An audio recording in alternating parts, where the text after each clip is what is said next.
ନମସ୍କାର। ଗପ ଅମୃତରେ ଆପଣମାନଙ୍କୁ ସ୍ୱାଗତ। ଆପଣମାନଙ୍କର ଯେତେବେଳେ ମନ ଦୁଃଖ ହେଉଛି, ଆପଣମାନେ ସେତେବେଳେ କ'ଣ କରୁଛନ୍ତି? ଆଜି ମୁଁ ଆପଣଙ୍କୁ କିଛି ଟିପ୍ସ ଦେବି। ଗୋଟିଏ ସୁନ୍ଦର କାହାଣୀ ସହିତ ଆପଣମାନଙ୍କୁ କହିବି ମନ ଦୁଃଖ ହେଲେ ଆପଣମାନେ ସାଙ୍ଗେ ସାଙ୍ଗେ କ'ଣ କରିବେ, ଯାହାଦ୍ୱାରା ଆପଣଙ୍କ ମନ ସନ୍ତୁଳିତ ରହିବ, ପୁଣି ଥରେ ଖୁସି ହୋଇ ଉଠିବ। ଡେରି ନକରି ଆସନ୍ତୁ ଦେଖିବା। ଥରେ ଗୌତମ ବୁଦ୍ଧ ନିଜର ଶିଷ୍ୟମାନଙ୍କୁ ଉପଦେଶ ଦେଉଥାନ୍ତି। ଏହି ସମୟରେ ତାଙ୍କୁ ବହୁତ ଶୋଷ ଲାଗିଲା। ସେ ଜଣେ ଶିଷ୍ୟକୁ ପାଖକୁ ଡାକି କହିଲେ, ତୁମେ ଗୋଟିଏ ପାତ୍ର ଧରି ଯାଅ ଏବଂ ପୁଷ୍କରିଣୀରୁ କିଛି ପାଣି ଆଣି ଆସ। ଶିଷ୍ୟ ଜଣକ ପାତ୍ରଟିକୁ ଧରି ପୁଷ୍କରିଣୀ ନିକଟକୁ ଗଲେ। ସେଠାରେ ଦେଖିଲେ ଯେ ପୁଷ୍କରିଣୀର ଜଳ ଗୋଳିଆ ହୋଇଯାଇଛି। ତେଣୁ ସେ କ'ଣ କରିବେ କିଛି ଭାବିପାରିଲେ ନାହିଁ। ମଇଳା ପାଣି ତ ନେଇପାରିବେନି। ତେଣୁ ସେଠାରେ ସେ କିଛି ସମୟ ଅପେକ୍ଷା କଲେ। କିଛି ସମୟ ପରେ ଯେତେବେଳେ ଧୀରେ ଧୀରେ ପାଣିରେ ଥିବା ମଇଳା ତଳକୁ ବସିବାରେ ଲାଗିଲା ଓ ଉପର ପାଣି ସ୍ୱଚ୍ଛ ହେଲା, ସେତେବେଳେ ସେ କିଛି ପାଣି ନିଜ ପାତ୍ରରେ ଧରି ବୁଦ୍ଧଙ୍କ ନିକଟକୁ ଫେରି ଆସିଲେ। ଗୌତମ ବୁଦ୍ଧ ପାଣି ପିଇ ସାରିଲା ପରେ ପଚାରିଲେ, ତୁମର ଏତେ ଡେରି ହେଲା କାହିଁକି? ଶିଷ୍ୟ ଜଣକ ସବୁ କଥା ବର୍ଣ୍ଣନା କରି କହିଲେ। ଗୌତମ ବୁଦ୍ଧ କହିଲେ, ମଣିଷର ମନ ହେଉଛି ଗୋଟିଏ ଗୋଳିଆ ପୁଷ୍କରିଣୀ ପରି। ଯେତେବେଳେ ଆମ ମନରେ ବିଭିନ୍ନ ପ୍ରକାରର ମଇଳା ଅର୍ଥାତ୍ ଦୁଶ୍ଚିନ୍ତା, ଦୁଃଖ ଏସବୁ ଜିନିଷ ଥାଏ, ସେହି ସମୟରେ ମନ ଗୋଳିଆ ପାଣି ପରି ହୋଇଯାଇଥାଏ। ତେଣୁ ଏହାର କୌଣସି ସମାଧାନ ଆମ ପାଖରେ ସେହି ସମୟରେ ନଥାଏ। ଯଦି ଆମେ କିଛି ସମୟ ଧୈର୍ଯ୍ୟ ଧରି ଅପେକ୍ଷା କରିବା, ତାହାହେଲେ ମନରେ ଥିବା ମଇଳା ଗୁଡ଼ିକ ଧୀରେ ଧୀରେ ପ୍ରଶମିତ ହୋଇବାରେ ଲାଗିବ ଏବଂ ଆମ ମନ ପୁଣି ଥରେ ପରିଷ୍କାର ହୋଇପାରିବ। ମନ ଥରେ ପରିଷ୍କାର ହେଲେ ଆମେ ନିଜର ଅନ୍ତରାତ୍ମାକୁ ଦେଖିପାରିବା। ଯେତେବେଳେ ପାଣି ଗୋଳିଆ ଥାଏ, ସେହି ସମୟରେ ପୁଷ୍କରିଣୀରେ ଥିବା ଭୂମି ଅର୍ଥାତ୍ ନିମ୍ନ ଭାଗ ଦେଖାଯାଏ ନାହିଁ, କିନ୍ତୁ ଯେତେବେଳେ ପାଣି ସ୍ୱଚ୍ଛ ହୋଇଯାଏ, ସେତେବେଳେ ସବୁ କିଛି ଦେଖାଯାଏ। ତେଣୁ ଆମ ମନ ଯେତେ ସ୍ୱଚ୍ଛ ରହିବ, ଯେତେ ପବିତ୍ର ରହିବ, ସେହି ସମୟରେ ହିଁ ଆମ ମନରେ ଠିକ୍ ଚିନ୍ତା ପଶିବ ଓ ଆମେ ଆମ ମନକୁ ଠିକ୍ ବାଟରେ ଲଗାଇ ପାରିବା। ତେଣୁ ଅପେକ୍ଷା କଲେ ହିଁ ପ୍ରାୟ ସମସ୍ୟାର ସମାଧାନ ହୋଇଯାଇଥାଏ।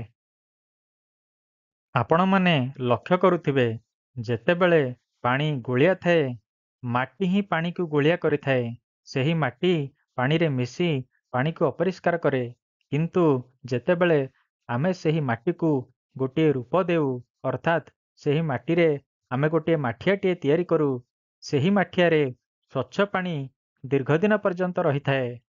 ଅର୍ଥାତ୍ ଆମ ଶରୀର ଅନେକ ଗୁଡ଼ିଏ ସ୍ନାୟୁଗୁଚ୍ଛରେ ତିଆରି ହୋଇଛି।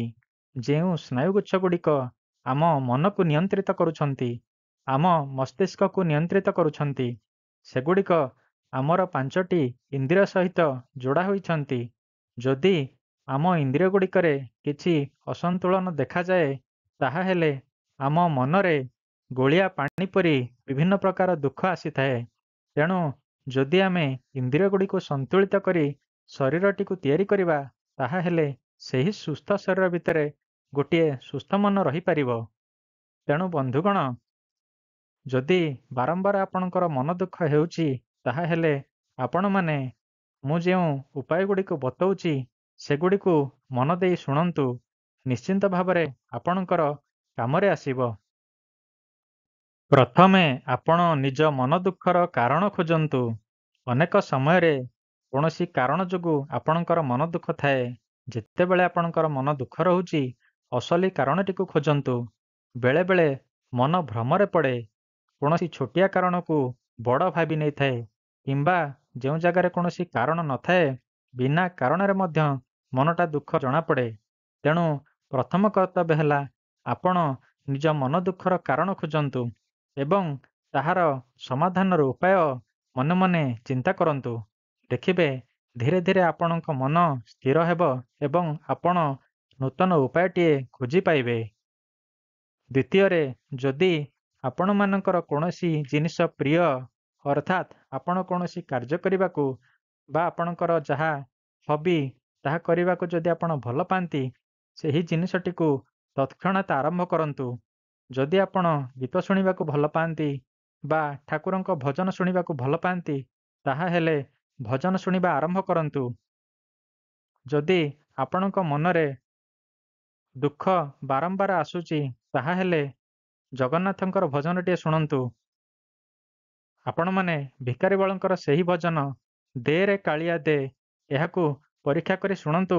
ଦେଖିବେ ଆପଣଙ୍କ ମନରୁ ନିଶ୍ଚିନ୍ତ ଭାବରେ ଦୁଃଖ ଅନେକ ପରିମାଣରେ ପ୍ରଶମିତ ହୋଇଯିବ। ତୃତୀୟ ଉପାୟଟି ହେଉଛି, ଯେତେବେଳେ ଆପଣଙ୍କର ମନ ଦୁଃଖ ରହୁଛି, ସାଙ୍ଗେ ସାଙ୍ଗେ ହନୁମାନଙ୍କର ଅଷ୍ଟକ ଶୁଣିବା ଆରମ୍ଭ କରନ୍ତୁ। ଏହା ସହିତ ଯଦି ଆପଣ ମହାମନ୍ତ୍ର ଅର୍ଥାତ୍ ହରେ କୃଷ୍ଣ ହରେ ରାମ ମନ୍ତ୍ରଟିକୁ ବାରମ୍ବାର ଶୁଣିବେ ଏବଂ ଜପ କରିବେ, ତାହାହେଲେ ଆପଣଙ୍କର ମାନସିକ ଦୁଃଖ ଧୀରେ ଧୀରେ ପ୍ରଶମିତ ହେବ। ଧୀରେ ଧୀରେ ଆପଣଙ୍କ ମନ ଶାନ୍ତ ହେବ। ଚତୁର୍ଥରେ, ଆପଣଙ୍କର ମନ ଦୁଃଖ ହେବା କ୍ଷଣି ସାଙ୍ଗେ ସାଙ୍ଗେ କୌଣସି ଫଳ ଆହାର କରନ୍ତୁ। କୌଣସି ମିଠା ଫଳ, କଦଳୀ, ସେଉ ଯାହା ବି ଆପଣଙ୍କ ପାଖରେ ତୁରନ୍ତ ମିଳିବ, ତାକୁ ଖାଇବା ଆରମ୍ଭ କରନ୍ତୁ। ଚୋବେଇ ଚୋବେଇ ଧୀରେ ଧୀରେ ଖାଇବା ଦ୍ୱାରା ଆପଣଙ୍କର ସ୍ନାୟୁଗୁଡ଼ିକ ସକ୍ରିୟ ହେବେ ଏବଂ ଆପଣଙ୍କ ମନକୁ ଚିନ୍ତା କରିବା ପାଇଁ ଯଥେଷ୍ଟ ଶକ୍ତି ମିଳିବ, ଯାହାଦ୍ୱାରା ଆପଣ ସମସ୍ୟାର ସମାଧାନ ଖୁବ୍ ଶୀଘ୍ର ପାଇଯିବେ। ତେଣୁ ମନ ଦୁଃଖ ହେବା କ୍ଷଣି କୌଣସି ଫଳ ଖାଆନ୍ତୁ।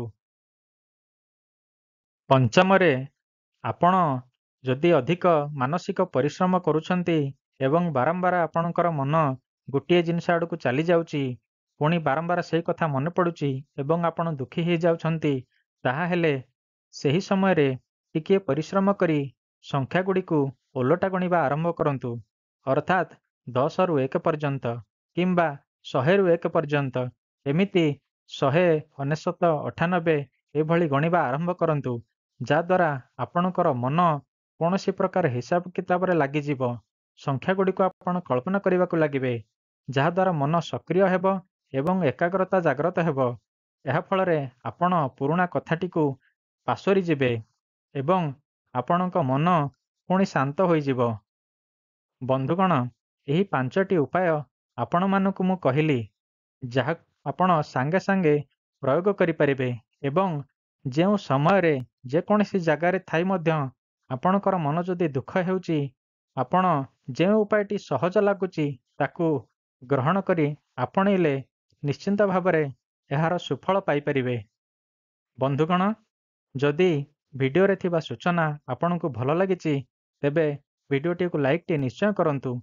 ଗପ ଅମୃତ ଚ୍ୟାନେଲକୁ ସବସ୍କ୍ରାଇବ୍ କରନ୍ତୁ, ଯାହାଦ୍ୱାରା ଏହିଭଳି ଉପାଦେୟ ଜିନିଷ ଆପଣଙ୍କ ପାଖରେ ମୁଁ ଠିକ୍ ସମୟରେ ପହଞ୍ଚାଇ ପାରିବି।